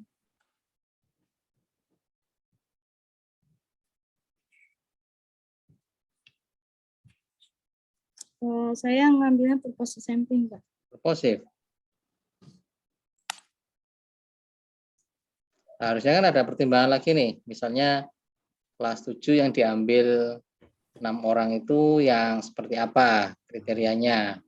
Apakah misalnya nilainya apa yang kaitannya dengan lingkungan itu yang tertinggi misalnya atau gimana. Nah itu kan kalau purposif itu kan ada kayak gitu, Mbak. Nah maksud saya begini, kalau memang itu purposif, harus ada penjelasan, ya kan? Kriterianya apa? Purposifnya itu. Kemudian kalau memang tadi lebih ke arah proporsional, ya kalau proporsional itu ya pokoknya diambillah dari setiap kelas, ya setiap jenjang itu ada berapa perwakilan misalnya. Nah itu nanti coba kamu baca lagi teorinya ya. Baik, Pak. Kemudian ya ini juga catatan saya ini atau pertanyaan saya sama dengan yang Pak Suroso tadi ya, yang kaitannya dengan penjabaran wawancara dengan siapa saja dan kapan saja, kemudian observasi kapan saja, itu bukan dimasukkan di sumber data, Mbak, tapi ya lebih tepatnya di teknik pengumpulan data. Kalau sumber data ya sudah berhenti sampai yang tadi, yang daftar yang kamu tulis itu, ada siapa saja itu, kepala sekolah, wakil, dan lain sebagainya itu kan. Tapi ketika sampai pada penjabaran pengumpulan datanya ini kan, wawancara ini kapan, nah itu masuk di teknik pengumpulan, gitu Mbak. Ya. Iya, Pak. Jadi jangan dicampur-campur begitu. Nah ini tadi sama sih sebenarnya, tapi sudah tadi sudah ditanyakan Pak Suroso ya tentang bagaimana melakukan triangulasi ya di validitasnya, bagaimana reduksi data dilakukan ya tadi sudah ditanyakan Pak Suroso, saya lewati. Nah sekarang ke bagian isi Mbak ya, bagian hasil dan pembahasan. Jadi sebenarnya apa sih perbedaan dari pelaksanaan pendidikan lingkungan ya di kelas 7, 8, dan 9. Yang Perbedaannya kamu temukan apa? yang lebih spesifik itu di antara PBL-nya, Pak. Project Based Learning-nya. Jadi di PBL kelas 7 itu fokusnya kepada yang lokal. Jadi peserta didik diajak untuk mencari suatu masalah, kan PBL Project Based Learning, pembelajaran terhadap masalah, itu dari lokal ke Pulau Tidung. Nah, kalau yang project itunya untuk kelas 8-nya yang satu dimatiin dong. Iya. Ya. Untuk kelas 8-nya itu di nasional, Pak. Jadi mereka pergi ke tempat yang ke Sumatera, TNBS. Oke. Taman Nasional. Itu kamu buat ininya enggak, rangkumannya misalnya ya dalam bentuk tabel nih. Jadi untuk menonjolkan tadi perbedaan pelaksanaan pendidikan lingkungan itu di kelas 7, 8, dan 9. Karena kan kalau saya melihatnya sebenarnya penelitianmu itu kan kayak eksplorasi kan, ya eksploratif kan. Jadi apa sih ingin yang tujuan pertama terutama ya, ingin melihat bagaimana pelaksanaan pendidikan lingkungan di Sekolah Alam Cikeas ini kan. Iya, Pak. Di SMP-nya itu. Nah, maksud saya ya supaya kemudian nanti itu lebih menonjol terlihat, itu kemudian rangkumannya itu bentuk tabel, Mbak. Terkait temuan tadi loh, yang misalnya, ini di PBL-nya ya. PBL-nya itu berbeda, 789 itu berbeda. Jadi ada ada bagian itu yang akan kelihatan tadi, menonjolkan yaitu tadi ya perbedaan pelaksanaannya di kelas 7, 8, dan 9. Seperti itu. Kemudian kaitan dengan analisis tujuan kedua ya, analisis dampak ya dari pelaksanaan pendidikan lingkungan. Oke, di sini kan memang ya memang karakteristik dari penelitian kualitatif itu ya mengkombinasikan dengan ini hasil wawancaranya ya kan. Tetapi sebenarnya Ya, ini sebenarnya nanti kaitannya kayak ke reduksi data juga sih, Mbak. Jadi ada kata-kata kunci itu yang biasanya sama diungkap oleh setiap narasumber. Misalnya kaitannya dengan dampak itu, ya kaitan dengan dampaknya itu saya lebih aware nih kalau yang ditanya siswa, ya kan? Saya lebih aware, saya lebih peduli begitu dengan kondisi lingkungan. Begitu juga ketika yang diwawancarai itu gurunya atau kepala sekolahnya. Ya, dampaknya para siswa ini mereka jadi lebih peduli dengan lingkungan. Nah, itu kan kata kunci sebenarnya. Jadi kalau menurut saya sama seperti tadi, Mbak. Jadi perlu ada di apa namanya baratnya itu ya kayak penyimpulan begitu ya, penyimpulan dari hasil penelitianmu itu kemudian ditunjukkan. Jadi dampak-dampak yang muncul ya kaitannya dengan pelaksanaan pendidikan lingkungan di sekolah alam itu ya ini munculnya apa saja tadi yang dimaksud dengan karakter peduli lingkungan tadi ya seperti itu, Mbak. Jadi ada ya kalau menurut saya sih seperti itu tadi untuk lebih Mbak, lebih menguatkan hasilnya ya. Jadi ibaratnya itu kalau kita baca ya itu kita ketika baca di simpulan itu kemudian kelihatan gitu.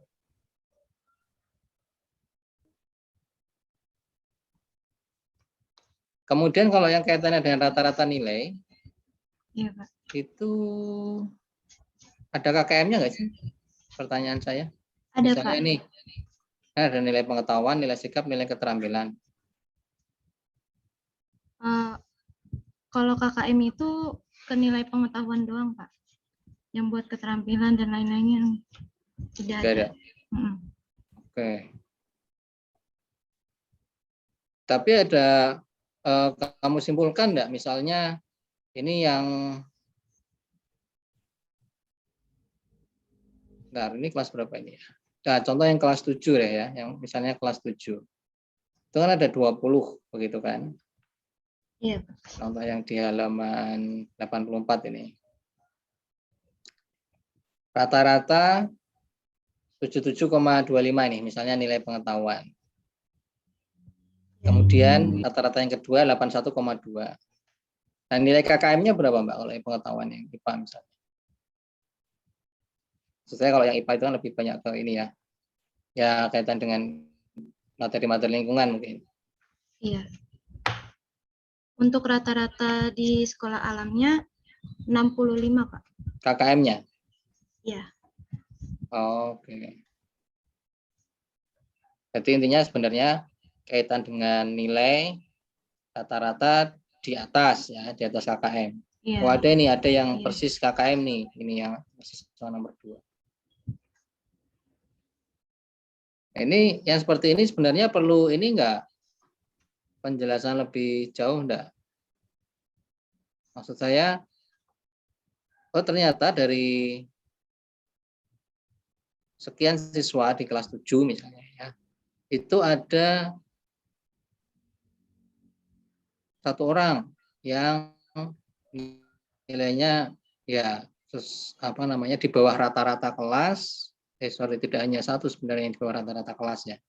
Oke, di atas KKM tapi di bawah rata-rata kelas. Misalnya seperti itu.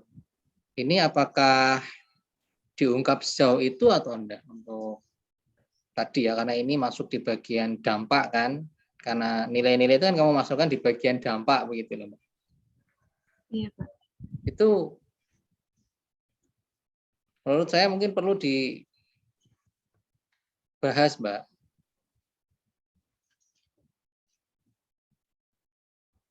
Ya, coba nanti itu dibahas. Baik, Pak. Terutama untuk misalnya ini oke lah dia di atas KKM tetapi ternyata di bawah rata-rata kelas. Nah, apakah ini kemudian akan mempengaruhi tadi kaitannya dengan strategi pembelajarannya, misalnya begitu. Nah, itu yang kaitan dengan hasil ya. Itu Baik. dampak yang apa namanya dari kegiatan itu. Nah, untuk yang hambatan sama dengan Pak Suroso tadi, lebih baik ya yang diungkap itu hambatan yang kaitannya dengan pendidikan lingkungan saja. Karena kan sesuai dengan fokus penelitianmu. Baik. Jangan melebar ke yang bukan. Ya maksudnya kayak tahfiz atau tadi ya hafalan Quran. Nah, itu kan tidak berkaitan dengan ke pendidikan lingkungannya begitu. Jadi ya yang diungkapkan maksudnya jangan hambatan yang itu gitu. Jadi artinya perlu ada yang dihilangkan. Fokus saja ke pendidikan lingkungannya begitu. Hambatan ke pendidikan lingkungan. Gitu ya. Kemudian untuk di kesimpulan, menurut saya yang di kesimpulan yang pertama itu perlu ini Mbak. Jadi kamu merangkum yang ininya apa namanya pelaksanaannya itu. Jadi tidak ini saja ya. Kalau kamu kan yang disimpulan itu kan hanya mengatakan bahwa pelaksanaan pendidikan itu sudah sesuai dengan visi misi, kemudian menggunakan spider web begitu. Kalau menurut saya bukan begitu, tapi simpulannya itu dari hasil temuanmu ya. Jadi pelaksanaan pendidikan lingkungan di SMP ini Sekolah Alam Cikeas ini itu menerapkan strategi apa saja tadi yang kamu jelaskan di bagian apa namanya temuan tadi di bagian hasil lah. Ya ininya saja apa namanya ada outbound, ada apa lagi tadi BBL dan lain sebagainya. Jadi itu pelaksanaan pendidikannya dengan ditambahkan. Jadi ada apa namanya inilah ada hasil dari penelitianmu itu terungkap di kesimpulan itu. Baik. Kalau menurut saya kalau begini saja kurang kalau menurut saya ya maksudnya sudah sesuai visi misi ya iyalah kemudian menggunakan spider web ya terus bagaimana kalau menurut saya lebih cenderung difokuskan ke yang tadi yang hasil-hasil apa namanya pengungkapan tadi ada outbound, ada PBL dan lain sebagainya itu tadi. Saya pikir begitu Mbak untuk yang kesimpulan yang pertama itu perlu diperbaikinya di situ. Baik. Nah, kemudian yang kedua yang kaitannya dengan dampak. Nah, ini kan malah yang kamu munculkan kan malah itu ya, ada penerapan zero waste class, picket class. Nah, ini kalau menurut saya juga bukan yang itunya ya, tapi lebih ke sifatnya yang muncul apa ya? Karakter tadi ya, karakter peduli lingkungannya itu yang muncul itu apa saja sih begitu. Setelah dilakukan pendidikan itu. Mungkin saja bisa jadi kalau memang apa namanya itu terungkap berbeda nih antara jawaban anak kelas 7, 8, 9, ya mungkin saja bisa dibedakan begitu. Oh ternyata kan kelas 7 levelnya masih friendship ya kan, disebutnya friendship Iya, gitu. Terus peduli lingkungannya itu yang muncul apa? Misalnya begitu. Terus yang kelas 9 dia sudah ke pionir. Nah, dia punya ada muncul kata-kata kunci apa dari hasil wawancara itu yang kemudian menandakan bahwa oh ini bagian dari dampak setelah dia mendapatkan pendidikan lingkungan yang intensif mungkin ya dalam tanda kutip intensif di sekolah alam itu. Saya pikir begitu Mbak untuk kesimpulannya ya. Jadi lebih dispesifikkan sih kalau menurut saya. baik Pak. Itu saja mungkin dari saya. Saya kembalikan kepada Pak Soleh. Terima kasih. Ya, terima kasih Pak Satya telah memberikan banyak hal untuk melengkapi apa yang telah dilaksanakan oleh Mbak Karin Karolin. Untuk selanjutnya saya akan memindahkan Mbak Karin ke ruang tunggu ya. Sebentar jangan keluar, nanti kalau keluar nanti malah nggak bisa kembali lagi nanti ya. Nah, saya letakkan di ruang tunggu.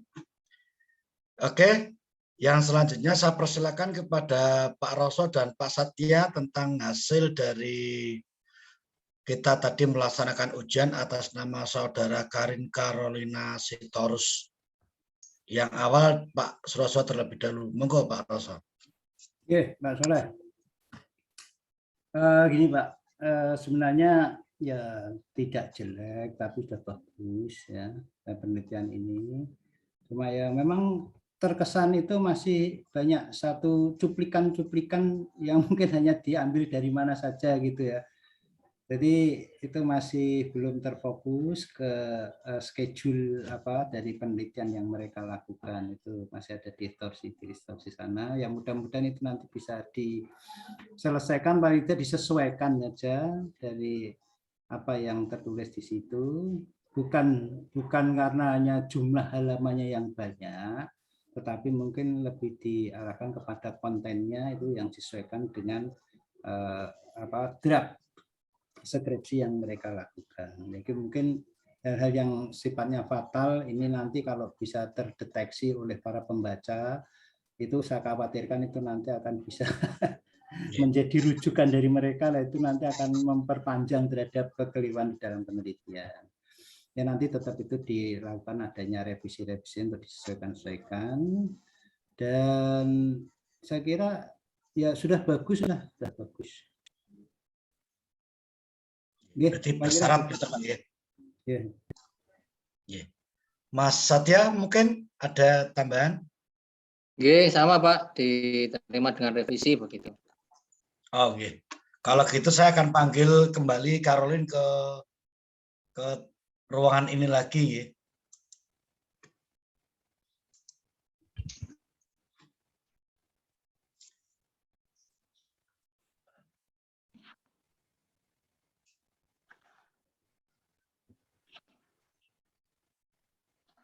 Mbak Karin sudah bergabung mendengar suara kami? Mungkin salah satunya perlu live saja itu Mbak, biar tidak. Udah Pak. Ah, itu salah satunya saya kick saja yang salah satu ya, yang tidak ada. Oke. Baik Mbak Karin ya, sudah bergabung dengan kita. Selanjutnya begini, yang saya hormati Pak Suroso, Pak Satya, dan Saudara Karin Caroline. Setelah tadi kita melaksanakan ujian, beberapa hal yang perlu kami sampaikan. Yang pertama, kami mengucapkan selamat kepada Mbak Karin yang sudah melaksanakan ujian, ya, cukup panjang dan mendalam tadi, dan ini sangat baik untuk kelanjutan dari Mbak Karin karena sudah mendapatkan tambahan amunisi, mendapatkan tambahan fondasi yang lebih kuat untuk memperkuat dari skripsi Saudara Karin. Terus kemudian yang kedua, secara umum tadi menyampaikan bahwa memang yang saudara teliti, yang saudara paparkan itu banyak sekali. Saudara Karin ini banyak kemauannya. Jadi ini sudah kita pangkas sepertiganya dari draft dulu Pak Roso. Karena dulu sampai beratus-ratus halaman itu, karena banyak sekali yang dimaui. Nah, ternyata setelah dipangkas dan setelah disisir pun ternyata masih ada beberapa yang terlewatkan, dan saya mengucapkan terima kasih tadi Pak Roso sudah memberikan masukan yang sangat baik sekali terhadap skripsi yang telah disusun oleh Mbak Karin, termasuk tadi juga dari Pak Satya ya. Kemudian untuk hasilnya, tadi hasil diskusi kami bertiga bahwa Mbak Karin ini dinyatakan lulus, tetapi dengan revisi Mbak Karin ya. Jadi secara teknis Mbak Karin punya waktu paling lama 3 bulan setelah ujian ini untuk menyelesaikan revisi ya. Yang pertama, nanti Mbak Karin akan melakukan memperbaiki dulu. Jangan nanti setelah selesai langsung perbaiki, enggak, tapi butuh waktu dulu, dibaca pelan-pelan ya, tidak usah terburu-buru. Setelah itu baru diidentifikasi mana-mana yang harus diperbaiki, yang harus ditulis dulu kira-kira apa saja berdasarkan masukan dan pertanyaan dari para penguji.